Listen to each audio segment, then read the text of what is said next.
Test সিরিজে খেলবেন মুশফিক। ব্যাওবালের নেটে অনুশীলন করছিল দল।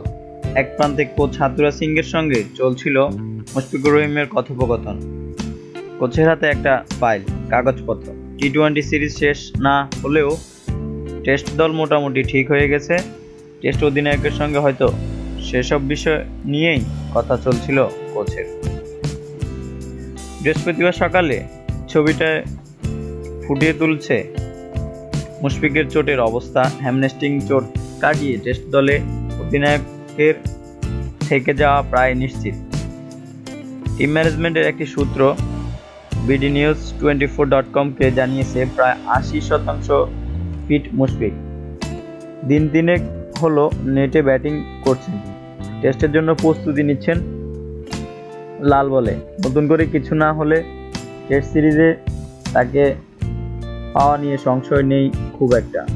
মুশফিককে পাওয়া নিশ্চিত হওয়ার বড় একটা অস্বস্তি থেকেও বেঁচে গেল বোর্ড ও টিম ম্যানেজমেন্ট। অধিনায়ক না থাকা মানেই নতুন কাউকে দায়িত্ব দেওয়ার বাড়তি যন্ত্রণা। প্রথম ওয়ানডেতে ক্রাইস্টচার্চে ব্যাটিংয়ের সময় হ্যামস্ট্রিং চোট নিয়ে মাঠ ছেড়েছিলেন মুশফিক। পরে ধরা পড়েছিল গ্রেড 1 টিয়ার।